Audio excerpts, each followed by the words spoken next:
L'analyse sur ce plateau. Jean Messia, on a bien vu tout au long de cette campagne deux visions opposées de la France qui se sont affrontées. Ça a été rappelé encore ce soir dans son discours par Marine Le Pen. La mondialisation face au patriotisme économique.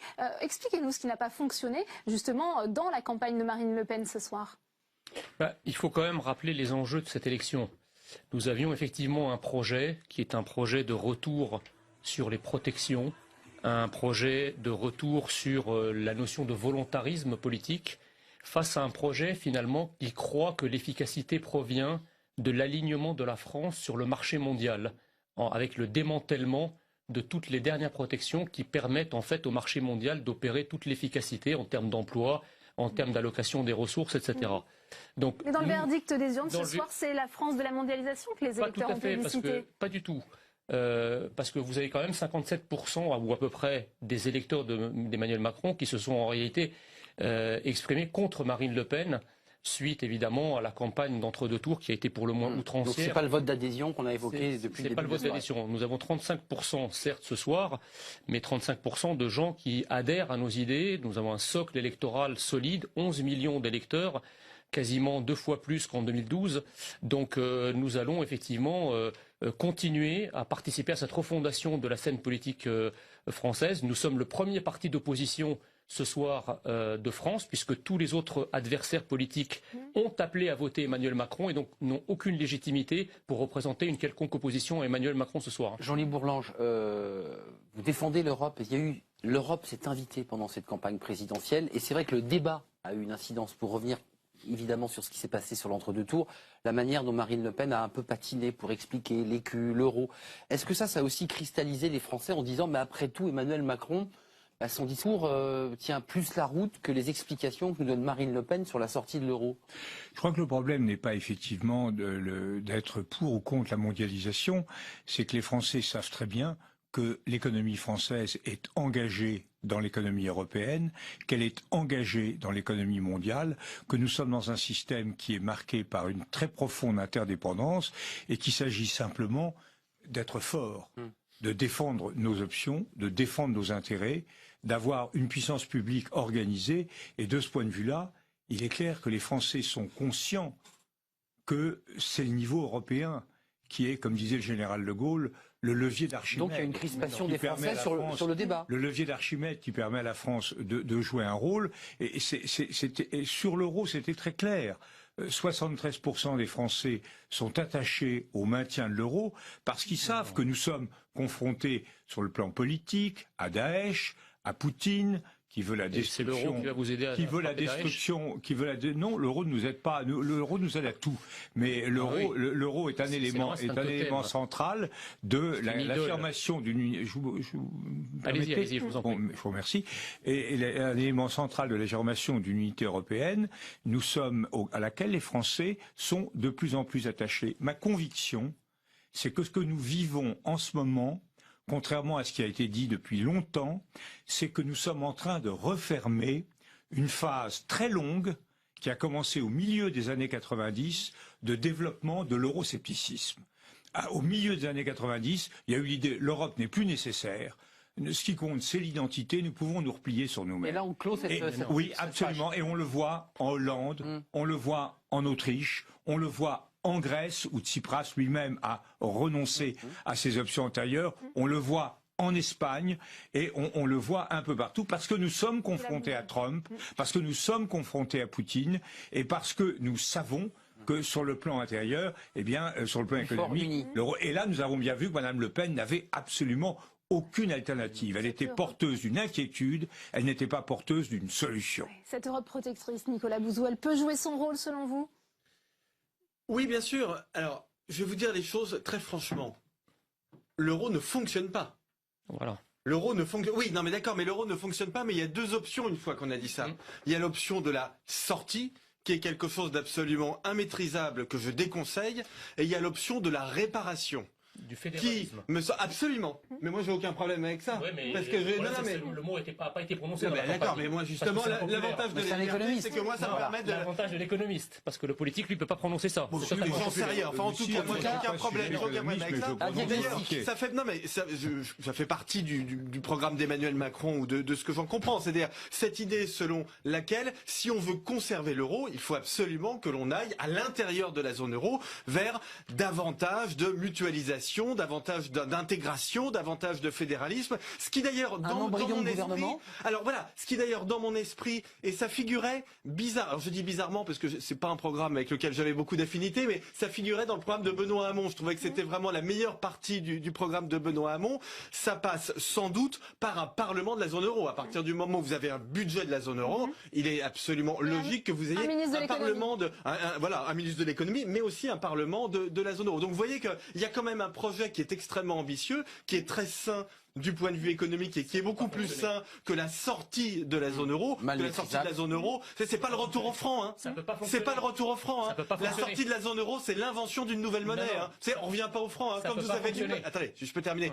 Quand vous avez du papier, vous refaites pas un arbre. Hein. D'accord. Donc la réparation de la zone euro me paraît un magnifique projet économique et aussi un magnifique projet politique. Pour rester sur l'Europe, il y a le débat européen, puis aussi les possibilités économiques, la question du CICE qui a été très critiquée par les frondeurs à gauche, les propositions d'Emmanuel Macron sur le plan économique ici en France, comment vous les regardez, vous? Il y a des économistes de la demande qui disent, écoutez, non, il est trop libéral, il est trop dans l'offre, ça ne créera pas d'emploi, par exemple, alors que c'était un besoin et une volonté des Français de retrouver du travail. Alors, il y a plusieurs choses. Hein. C'est vrai que sur la question européenne, il a un projet, effectivement, qui est très intégré dans l'Europe, mais avec une volonté quand même de réformer l'Europe. Alors c'est vrai qu'il ne parle pas de réformer les traités, comme ce qu'il y avait pu avoir en 2012, revoir les règles budgétaires, qui sont quand même un certain nombre de problèmes, le pacte de stabilité. Mais en revanche, il y a effectivement la question d'un parlement de la zone euro éventuellement, la démocratisation. Ça passe par des transferts de souveraineté, ça. Mais qui sont plus des questions institutionnelles, effectivement, qui peuvent être traitées. Il y a effectivement la possibilité d'un début de fédéralisme qui peut être évoqué, dire il y a des amortisseurs sociaux communs qu'on doit mettre en place. Donc toutes ces questions-là sont sur la table. Est-ce que ce projet va emporter ou pas? Donc c'est une question qui peut se poser. Après, sur la politique économique, on voit bien qu'il a joué sur à la fois un côté offre et un côté demande. C'est-à-dire que il y a la baisse d'un côté de l'IS, par exemple, pour les entreprises, qui avait d'ailleurs dans le programme aussi de Marine Le Pen. 25. Voilà, 25. François Fillon aussi là-dessus. Transformation du CICE en baisse de cotisation, alors qu'il a posé un certain nombre de difficultés, mais qui va se faire vraisemblablement. Zéro cotisation au niveau du SMIC. Et puis de l'autre côté, c'est baisse de la taxe d'habitation pour 80% des ménages, c'est défiscalisation des heures sup. Donc il y a un peu ces deux volets-là. En revanche, c'est vrai que tout le financement passe par la baisse de la dépense publique, les 60 milliards. Et là-dessus... 120 000 suppressions. 120 000 suppressions, mais 120 000 suppressions, ça fait 4 milliards. C'est-à-dire qu'à côté de ça, ça veut dire qu'il faut... Il n'y a pas de compte. Le compte, en tout cas, il va falloir un moment, effectivement, s'il veut tenir à la fois une trajectoire budgétaire sérieuse, c'est-à-dire revenir quasiment à l'équilibre budgétaire en fin de quinquennat, s'il veut baisser les impôts pour les ménages et les entreprises de façon assez nette, effectivement, la question qui va se poser, c'est comment ils financent ça. Et comptablement, ça marche. C'est-à-dire qu'il dit qu'il y a 60 milliards d'économies, mais après, il va falloir qu'on rentre dans le détail. Jean Messia. En réalité, moi, je crois que l'Europe fonctionne exactement comme une idéologie. C'est-à-dire qu'à chaque fois que l'Europe n'atteint pas ses objectifs, on dit c'est parce qu'on n'a pas été assez loin dans l'Union européenne. Aujourd'hui, ça fait 40 ans qu'on construit, ou 50 ans que nous construisons l'Europe. Ça fait 15 ans que nous avons la monnaie unique. Il faut quand même poser à un moment la question de la réalité, des résultats qui ressortent de ça. On ne peut pas comme ça continuer dans une fuite en avant sans regarder les résultats obtenus, comme si à chaque fois on pouvait se dédouaner des résultats au motif que c'est une logique qui n'a pas été approfondie. Nicolas Bouzou vous a éclairé, il a dit ça ne marche pas bien, mais il y a deux possibilités. Mais oui, mais le problème de ça, c'est que pour pouvoir avoir un budget européen, et pour pouvoir aller vers le type de fédéralisme que veut Emmanuel Macron, il faut qu'il y ait une nation européenne. Il n'y a pas de solidarité, par exemple, en dehors de la solidarité nationale. Est-ce qu'on peut obliger un Allemand à mutualiser sa richesse avec un Grec à travers un budget européen? Ça n'est pas possible. Le budget européen va s'appliquer dessus des taxes européennes avec une politique fiscale européenne sur laquelle l'Allemagne va peser, qui va contribuer à appauvrir encore les pays pauvres pour enrichir les pays riches. Voilà ce qui va se passer, parce que les Allemands ne vont pas mutualiser leurs excédents. Il n'y a pas une solidarité européenne qui Il n'y a pas de solidarité européenne. Économiquement, ça marche très bien, mais politiquement, c'est pas possible. Je crois que votre analyse est totalement fausse, vraiment à la base. Elle est fausse parce que vous ne comprenez pas le cycle qui s'est produit de la construction européenne. Non, je comprends très bien. Mais je vous dis, vous ne comprenez pas, vous me permettez de l'expliquer. Allez-y, Jean-Louis Bourlange, poursuivez. Je vous remercie vraiment, c'est très aimable. Non, mais mais c'est très aimable de vous me laisser parler. Mais oui, mais vous n'avez pas besoin. C'est Monsieur Armois qui me donne l'explication. Arrêtez, enfin. Alors, je vous donne la parole. Officiellement, je vais donner la parole. Je ne comprends pas. Bon. Donner votre explication, je crois que vous avez profondément tort, et je vais vous expliquer pourquoi. Parce que l'Union européenne est en panne depuis exactement 20 ans. Et elle est en panne de façon très précise. C'est que contrairement à ce qui est dit, depuis 20 ans, l'Europe est dominée par des eurosceptiques, par des gens qui sont pour une pratique souverainiste. On n'a pas fait l'euro sinon. Bon, mais écoutez, laissez-moi parler. Mais c'est un débat, monsieur. Bon, très bien. Non, c'est un débat. C'est un débat. C'est pas un monologue. On parle, on discute. Terminez, Jean-Louis Bourlange, s'il vous plaît. Vous n'êtes pas d'accord. On comprend en tout cas vraiment pourquoi vous avez eu si peu de voix à l'élection présidentielle. Soyez pas si arrogant. Votre conception du débat est inadmissible. Soyez pas aussi arrogant. Terminez. On peut parler. Allez-y. Eh bien, ce qui s'est passé, c'est que depuis 20 ans, l'Europe a été totalement bloquée, a été dirigée par des hommes qui avaient des qualités, mais qui étaient tous eurosceptiques, qui ne voulaient pas aller plus loin. On a cassé le système communautaire et on a notamment créé, c'est très simple sur le plan de l'euro, c'est tout à fait ce qui vient d'être dit tout à l'heure, nous avons créé une situation d'unification monétaire qui a très bien fonctionné.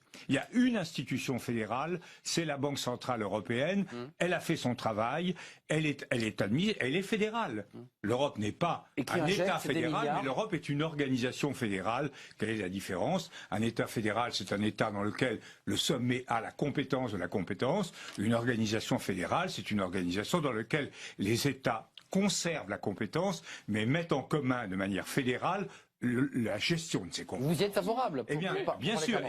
En revanche, on n'a pas eu de politique économique, on n'a pas eu de politique diplomatique, on n'a pas eu de politique militaire. C'est le débat sur du le plan institutionnel, on a détruit pratiquement la manière de fonctionner communautaire qu'on avait établie à Maastricht, qui donnait de l'efficacité. Regardez le dumping fiscal. On se plaint du dumping fiscal. Comment peut-on à la fois contester le dumping fiscal et se réclamer du maintien intégral de la souveraineté nationale? Or, aujourd'hui, ce que nous voyons, c'est ça que je veux dire, c'est que les choses changent. Pourquoi?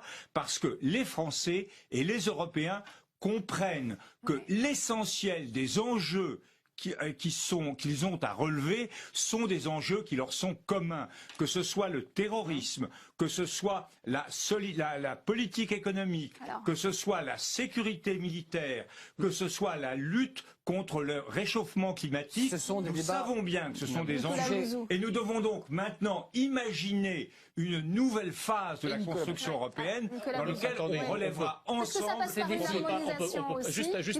Pardon. Jean Messia, vous allez dire un mot, mais chacun on fait tourner la parole. On peut pas dire ça. Enfin, l'Europe dominée par des eurosceptiques depuis 92.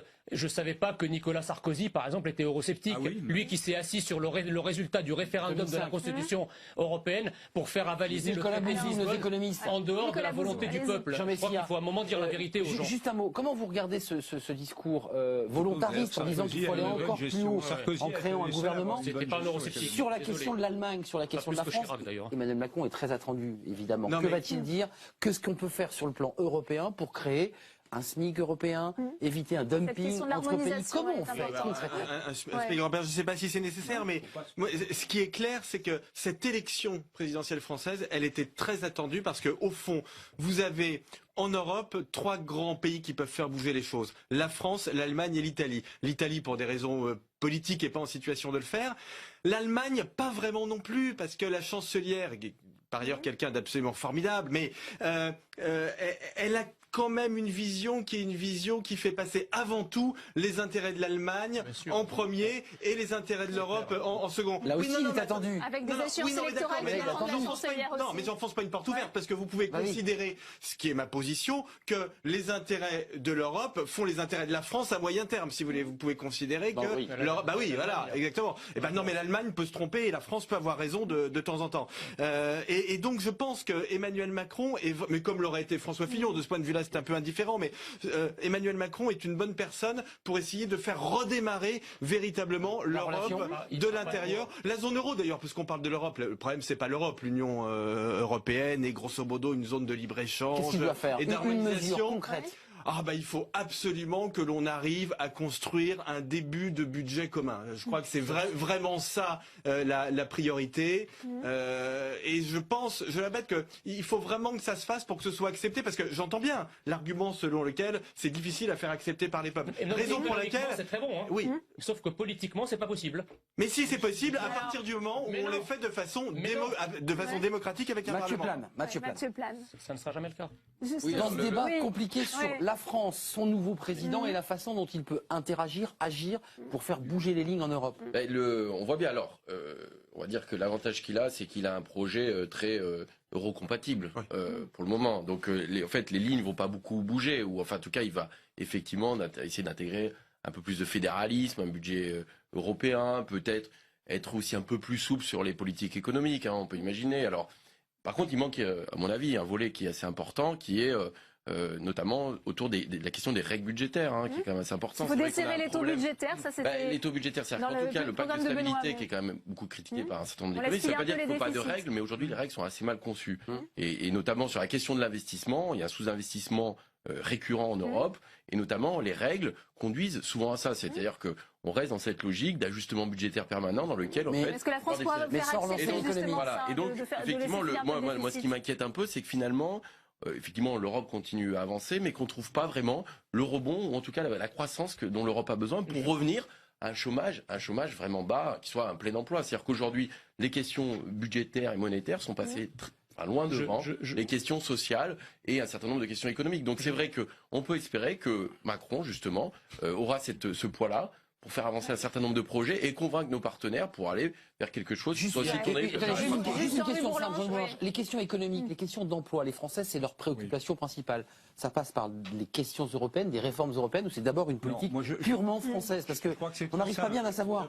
C'est d'abord français. Je crois que c'est très simple. La relance européenne et la relance de l'emploi sont d'abord des affaires nationales. Oui. Nous avons depuis 20 ans, au moins, nous ne faisons pas le travail. Nous ne faisons pas les réformes. Nous n'aménageons pas notre droit du travail. Nous n'aménageons pas notre système éducatif. Nous n'aménageons pas notre système de formation professionnelle. C'est pas seulement des réformes libérales, comme on dit. Ce sont des réformes d'ensemble. La société française n'a pas évolué. Et de ce fait, elle a perdu son rôle moteur en Europe. Moi, je crois que pour convaincre l'Allemagne, je crois que l'Allemagne, contrairement à ce que vous pensez, a des réserves de solidarité. Les gens savent quand, vis-à-vis de beaucoup d'une façon générale, Madame Merkel et les Allemands savent que nous avons des intérêts communs et que les intérêts de chacun passent par la défense des intérêts légitimes de tout le monde. C'est la base de l'Europe et ça marche très bien. Simplement, nous ne sommes plus crédibles. Et si nous voulons faire entendre un discours de réforme, de modification, de correction de la politique économique allemande, parce qu'une politique, c'est vrai, qui accumule des excédents, est une politique qui ne sert pas à la croissance. C'est possible à la condition qu'on donne un signal fort, et je pense que Macron a tous les moyens de le faire. Et c'est ça qui sera Macron ne le fera pas, parce qu'en réalité, l'Europe qui s'est construite à partir de 90, c'est une Europe allemande. La vérité, c'est que pendant que la France a construit l'Europe, l'Allemagne a construit l'Allemagne. On le voit d'ailleurs dans la monnaie. L'euro a été taillé sur le Deutschmark et la Banque Centrale Européenne a été taillée sur la Bundesbank. C'est pour ça que l'Allemagne réussit économiquement. À 27%, vous passez de 36 à 27% des Français. Alors vous m'interrompez aussi? Oui, absolument. J'ai un droit de réponse. C'est la réciprocité. C'est pour ça d'ailleurs que l'Allemagne réussit économiquement, parce qu'elle a une monnaie qui est adaptée à son cycle économique, adaptée à ses structures économiques. Tel n'est pas le cas de la France. Et je pourrais multiplier les exemples. La vérité, c'est qu'Emmanuel Macron, il l'a dit lui-même d'ailleurs, va faire de la politique avec Madame Merkel. Il ne va pas la faire contre elle. Donc il n'ira pas défendre les intérêts de la France. C'est un langage stratégique. Il ne va pas défendre les intérêts de la France. La confrontation avec l'Allemagne, on a donné pendant 2 siècles, ça suffit. Votre raisonnement est totalement aporétique, parce que vous parlez de fédéralisme européen et en même temps vous dites c'est au niveau national que ça se démarre. Je ne vois pas tellement comment parce on peut... Parce que 90%, vous ne comprenez rien, 90% des compétences actuelles sont nationales et pas européennes. C'est faux. L'Europe a très peu de compétences. C'est faux. L'éducation, le droit, c'est c'est pas national. vrai. Le droit du 80%. travail, c'est national. vous êtes Les impôts, c'est national. non, la politique étrangère, c'est national. non, mais la politique de défense, c'est national. Alors arrêtez de dire que tout est passé à l'Europe. Rien n'est passé à l'Europe. Je sais que je touche à votre religion et ça vous excite. Vous touchez à vous. Ça vous excite. C'est tout. Ça vous excite. On va mettre un peu de calme. Voilà, exactement. Voilà. Ça suffit. Désolé d'avoir touché à votre idole, madame. Allez-y, Non, Nicolas mais touchez pas le micro, monsieur. Vous Vous inquiétez pas. parler. On vous entend sans toucher Désolé au d'avoir micro. touché à votre totem. Nicolas Mon Nicolas totem, Bouzou. c'est quoi? De dire que les politiques sont nationales, c'est pas un totem. Arrêtez d'être dans Il n'y a pas que les l'idéologie. politiques, il n'y a pas que les On politiques. se Si on calme. peut s'exprimer aussi pour les Sur la marge de manœuvre de la France. Allez-y. Alors, deux choses extrêmement rapidement. Première chose, sur un certain, moi je suis d'accord avec ce que dit Mathieu sur les règles européennes, sur le pacte de stabilité. Je pense que je suis un peu moins keynésien que lui, mais je pense qu'il faut évidemment un peu plus de flexibilité. Moi, je pense que les Allemands sont prêts quand même à nous écouter là-dessus. Je pense qu'il y a des sujets qui sont absolument des casus belli pour les Allemands. Tout ce qui touche à la politique monétaire, par exemple, ça, il n'y a pas de discussion possible avec eux. Sur les règles budgétaires, je pense que c'est possible à une condition, en effet, c'est que nous retrouvions un peu de crédibilité macroéconomique en interne.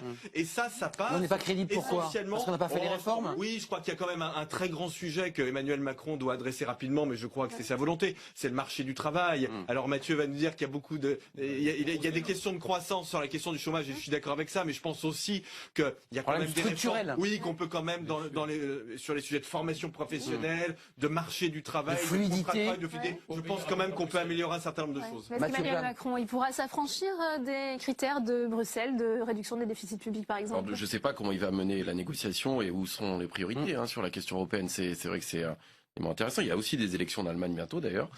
Tout ça peut quand même assez changer les choses et évoluer.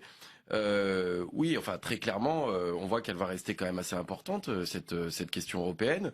Une fois de plus, c'est vrai que ce quinquennat, on peut espérer qu'il y ait une consolidation de l'Europe, mais alors avec des règles communes. C'est-à-dire effectivement les questions d'harmonisation fiscale doivent être centrales. Bien sûr.